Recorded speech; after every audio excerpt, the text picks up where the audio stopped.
As we continue to cut the back, when we reach the top of the occipital bone, we want to make sure that we're not using this as our 90 and going down to 45. We want to keep our occipital bone at 90 and elevate to 45 from the occipital bone.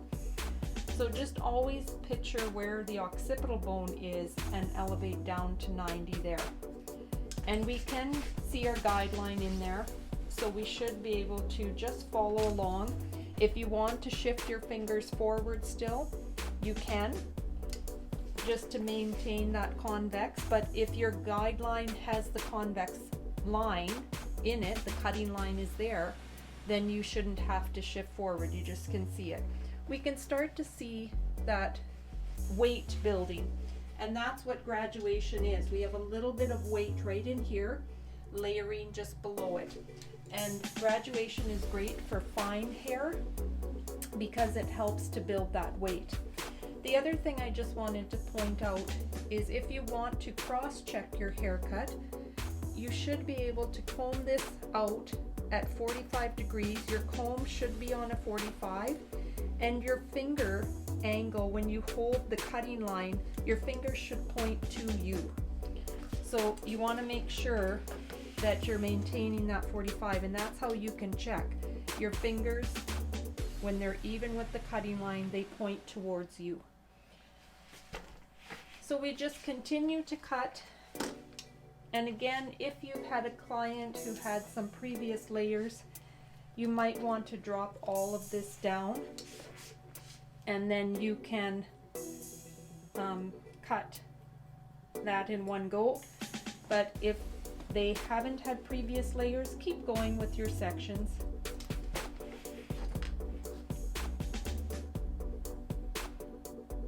So remember, low elevation. We don't want this to be too high. I think I would be able to drop this down, because see, I can still see my guideline there when I drop all of that down. A little bit of moisture.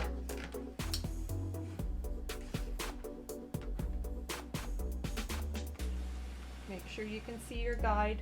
Make sure you're 45 from the occipital bone. And just follow your cutting line that you've created underneath there. A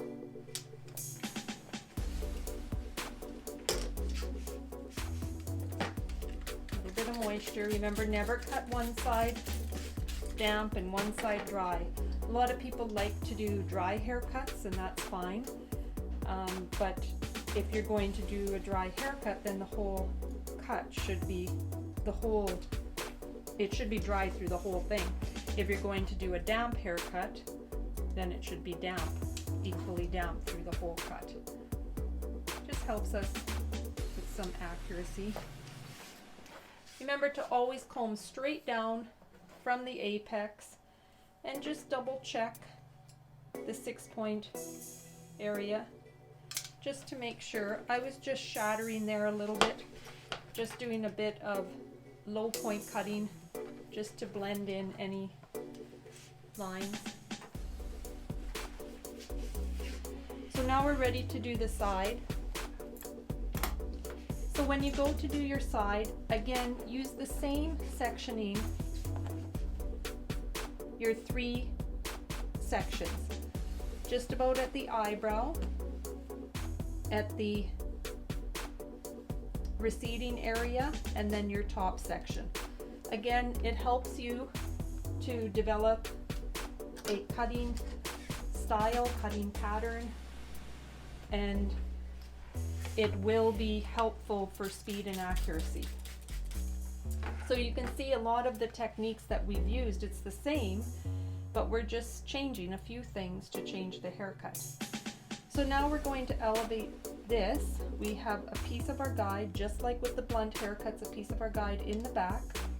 We're going to elevate, and we're going to shift forward just like we did for the convex blunt haircut. And the reason we're shifting forward is because we want to create that convex line, a little shorter in the front. So we want to make this back hair travel. When we elevate, you can see the ear isn't an issue here. Remember how we said we'd have to look at that? It depends on the size of the client's ear and the way the ear protrudes from the head. Sometimes in this first section you do need to release some tension. So she's got ears that are close to her head, so we should be fine. We're going to elevate this at 45 degrees. So again, check where your 90 is, check where your 45 is. We have a piece of our guide at the back. We're bringing this forward. Now, because it is a little bit shorter, we're probably going to be bringing forward just between the chin and the lip.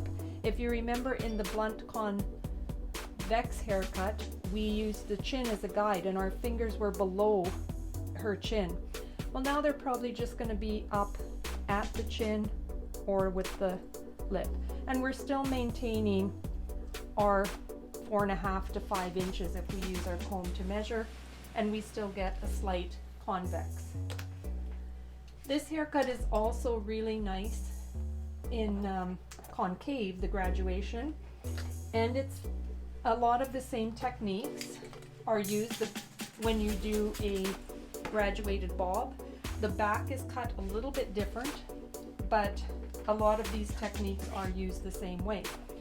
So now you just continue along, checking where your 90 is, where your 45 is.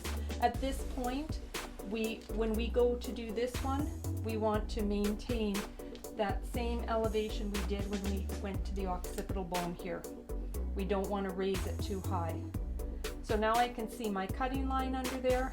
I just follow my cutting line. I can shift forward if I need to, but my cutting line is there, and as long as I follow the curve of it, I should be fine.